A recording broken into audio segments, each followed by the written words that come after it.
Open from here.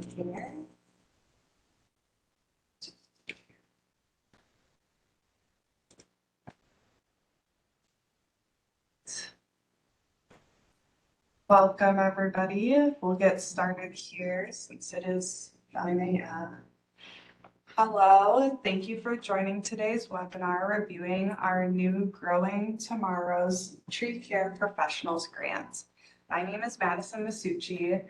I'm the Urban and Community Forestry Coordinator at the Minnesota DNR, and I use she, her pronouns.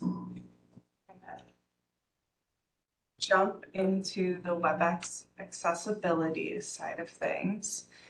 If you'd like to turn on closed captioning, there's a small button on the bottom left of the screen that says CC on it. Just press that and you'll turn on closed captioning. WebEx has limited support for low vision accessibility that works across versions. You can use high contrast scheme or zoom in our call. Transcription will be available with this recording and it'll be uploaded on our DNR UCF website. If you need additional accommodations, please feel free to email me or use the chat function to connect with Molly Cotting. She'll be managing the background of today's meeting. There's a Q&A feature that we will use for intaking questions and answering those throughout the webinar. To access this feature, click on the three dots on the bottom right of your screen and select Q&A from the drop-down list that opens. You can select submit a question and that question will be posted for us to review and answer. If there's any issues with the Q&A, there's a chat feature available. The text bubble icon on the bottom right of the screen will open that feature. Try to submit questions to the Q&A versus the chat. We'll do our best to monitor both throughout the webinar. All questions and chat related content needs to be professional, appropriate, and respectful. If there's any issues with inappropriate or disrespectful content, we will remove you from the webinar. Don't anticipate this being an issue, but I wanted to include a disclaimer here at the beginning. So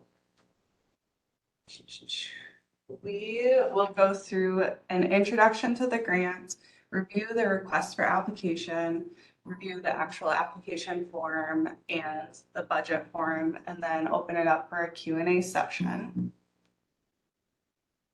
So the DNR has $2,269,107 available in U.S. Department of Agriculture, Forest Service, Inflation Reduction Act dollars to fund projects expanding access to arboriculture and tree care, education, and program support of youth and professionals in environmental justice communities.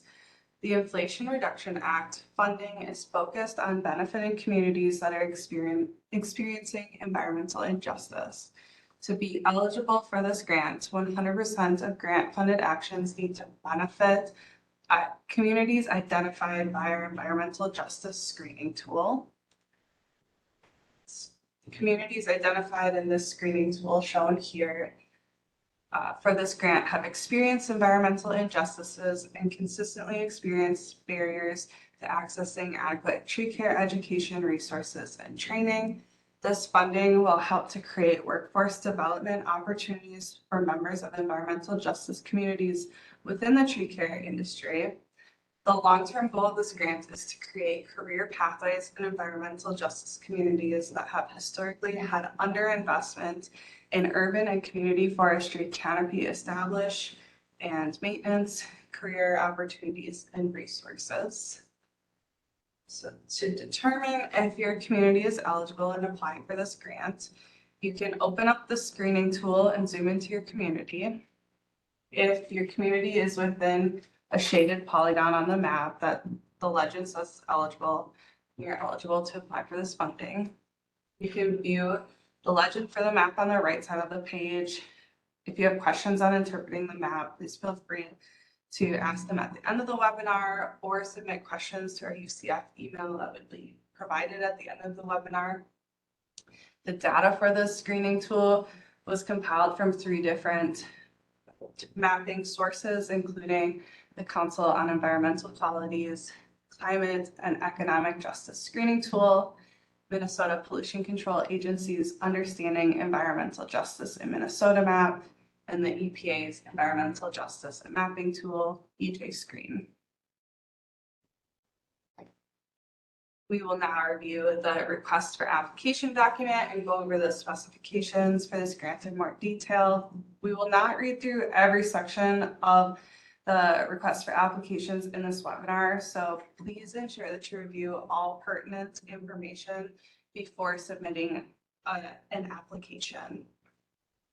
The Minnesota DNR welcomes applications from education institutions, professional associations, local units of government, and nonprofit organizations within Minnesota that will enhance the professional development of populations in environmental justice communities through arboriculture and urban community forestry workforce development. So some of the eligible activities are as follows. They are only eligible if they're serving members of environmental justice communities. So all grant efforts done by grantees must serve environmental justice communities. So we have urban and community forestry or arboriculture education and career-focused outreach, professional certifications and or training for members of EJ communities, including but not limited to certificates, diplomas, or degrees issued by post-secondary institutions, registered apprenticeship certification or certificates, occupational licenses or registrations, and certifications issued by or recognized by industry or professional associations. Programming aimed at increasing recruitment and retention of members of environmental justice communities, adult and youth introductory tree maintenance programming, continuing education for environmental justice community members already engaged in the industry, and conducting work in environmental justice areas as a means of professional education. And then we also reimburse for additional supports such as bus tickets and personal protective equipment. So who's eligible for this funding? Eligible applicants include nonprofit organizations, education units, professional associations, and local units of government within Minnesota, including cities, counties, joint power boards, towns, and park recreation boards, and cities of the first class, as well as tribal governments. An eligible applicant has or will have a training program that shows the ability to recruit, train, and retain members of the environmental justice communities within the tree care industry. Funding, the Minnesota DNR has, again, that $2,269,107 available in USDA Forest Service Inflation Reduction Act dollars to fund projects expanding access to arboriculture education.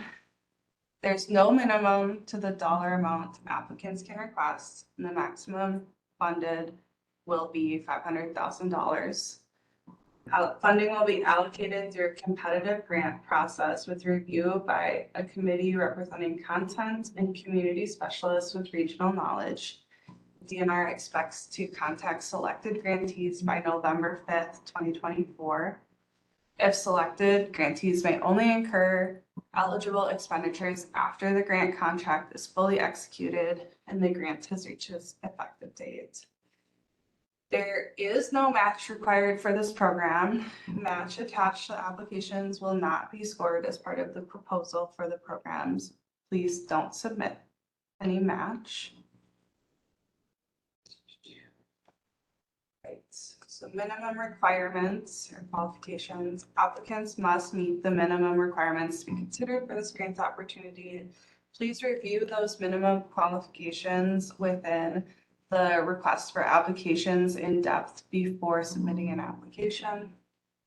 And the additional criteria here, any education provided through this program must be conducted by an ISA certified arborist, TCIA accreditation, or equivalent qualification, or must qualify for ISA continuing education units. We want the people teaching the content about tree care to be qualified to be teaching that content. And then grantees should show demonstrated efforts to remove workplace barriers for participants, as well as create an accepting and inclusive culture within their organization. This may include cultural competency training, diversity, equity, and inclusion training and initiatives, defined workplace guidelines surrounding addressing barriers, etc. Priority projects, ensuring fairness, precision, equity, and consistency in competitive grant awards is a policy of the state of Minnesota. This includes implementing diversity and inclusion in grant making. The policy on rating criteria for competitive grant review establishes the expectation that grant programs intentionally identify how the grant serves diverse populations, especially populations experiencing inequities or disparities, or both.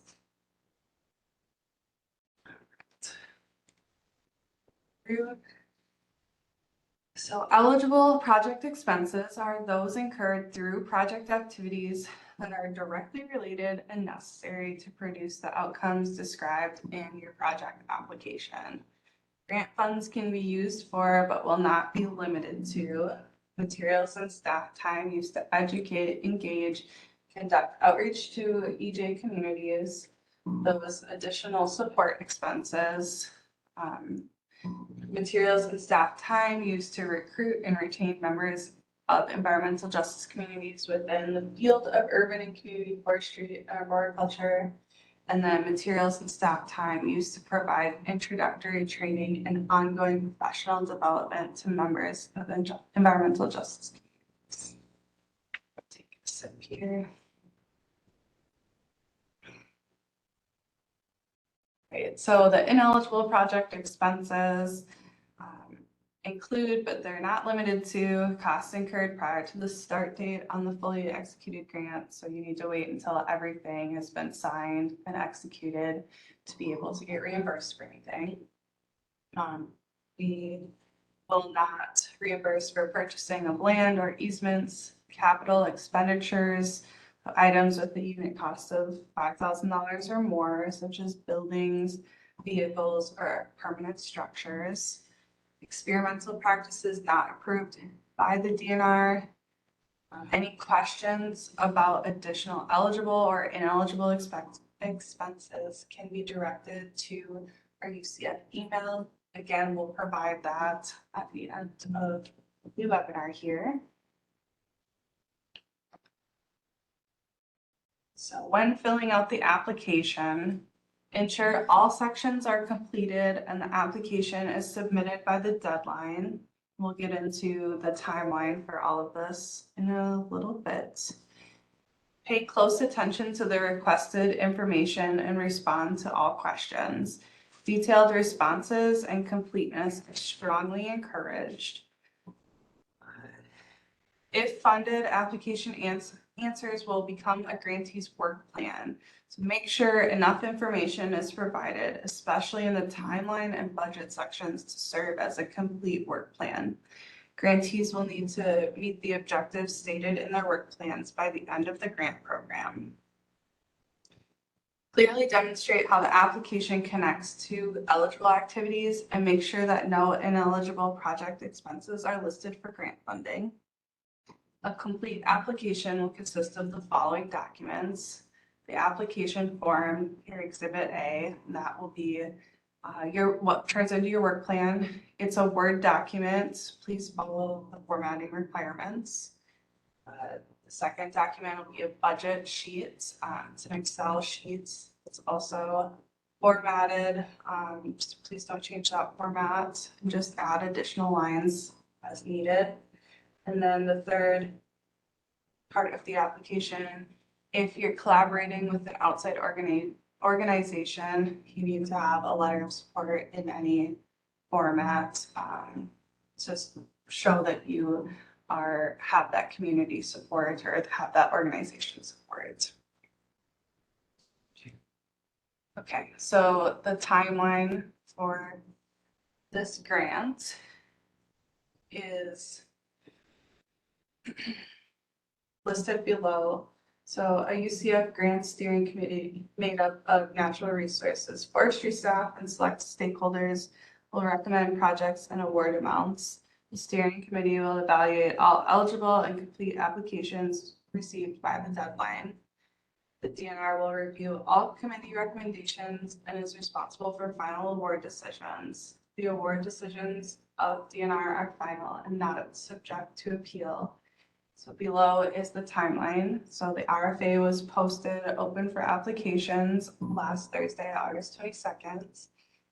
Applications can be submitted anytime between, or questions can be submitted anytime between now and September 24th for us to post the question and answer on the website for this grant release. Applications are due in full by October 8th, 2024. The application grant review process will take approximately 4 weeks, and we anticipate letting all applicants know whether they are funded or not by November 5th, and then we'll start grant agreement negotiations. We would like all of the work plans to be approved and the contracts executed so work can begin by January 15th, 2025. So again, you can submit any questions to our UCF email there until September 24th, 2024, and we'll be posting the questions and answers weekly to the grant webpage. All funds will be awarded on a reimbursement basis and will follow the scheduled outline in the request for applications documents. All project work must be completed and the final request for reimbursement, along with all the final reports, must be submitted by June 15th, 2028. So that is when the grants will end, June 15th, 2028. And then the last component of the request for applications is the evaluation score sheet. Please review this in depth and refer to the score sheet as you fill out your application to ensure you're meeting the scoring criteria. The broad categories will be scoring on our project overview and need, project timeline, project budget and budget explanation, project impacts on priority populations, and communications. So within the RFA, there's a lot more detail to each of these categories. You can take a look at that and keep all of those points in mind as you draft your application. So really ensure you're meeting each subpoint within these categories to create a successful proposal. Okay. So once you've reviewed the request for applications in full and have a good grasp of the content required for the application and grant program, please use the application document to write your application. This here is a screenshot of just that first page of the application documents. This document does have specific formatting guidelines within it, like I mentioned. Please follow the current format outlined in the Word document and adhere to the word count requirements throughout the document. The first page is generic information about your organization, and then pages 2 through 4 are questions about your project that will be scored based on the scoring rubric we just reviewed in the RFA documents. Please ensure you're answering these questions fully and clearly while following formatting guidelines. Submit this document along with the required attachments to the UCF email by October 8th, 2024. That second form that's required as part of the application is this budget form, budget document here. The budget form should be filled out in full with enough detail to understand where grant fund requests are going to be allocated. So make sure you're specific about expenses, ensure that requested funds are eligible for reimbursement. A successful budget will be detailed, financially realistic, and cost effective. No match is required again, so we're not going to score any match as part of the application. Please just leave that off of your budget sheet. ensure your totals are accurate before submission and your expenses line up with the actions outlined in your application document. So you want to make sure both documents are cohesive with each other. And we flew through that, so we'll have time for questions and answers section. Please submit it to the Q&A section within WebEx, and if you have difficulties with that, we can look in the chat too. Yeah, there's one question in the chat from Andrea Harrell who asks for the environmental justice qualification, a couple of the portions in their area are shaded. Do they have to focus specifically on those areas, or would our whole city qualify? So your whole city could technically qualify for like the tree care work. The overarching point of this grant is that the environmental justice identified areas are the ones receiving the benefit. So that can be kind of accomplished two ways. It can mean that the people who are working in the workforce development program are from those environmental justice communities, the shaded polygons, or it could mean you're working with disadvantaged communities that are disadvantaged groups or underrepresented groups to do environmental justice or to do tree care work on environmental justice tracts of land. So, for example, if you have a group that's also underrepresented in the tree care industry, but it's not specific to a specific, like one geographical area, for example, if you have a veterans group or an LGBTQIA plus group that's not well represented within the tree care industry, those people could still be eligible for the workforce development program as long as the work is being done on those environmental justice communities that are identified. So long story short, you can do work in areas that are not identified by the screen tool as long as the people who are doing the work are from environmental justice communities, or you can do work in environmental justice communities if people are underrepresented in the industry, or you can do work within environmental justice communities that are identified with people that already live in those communities. Hopefully that was clear. It was rambling, and I apologize, but. Thanks, Andrea. We don't have any questions in the Q&A portion, and I'm just going to go back into the chat. But that's been the only question submitted so far. Okay. Just give it a minute for any more questions. Otherwise, no more come in. You can feel free to continue to submit questions as you look through the documentation to the UCF email, and we will post those online as well.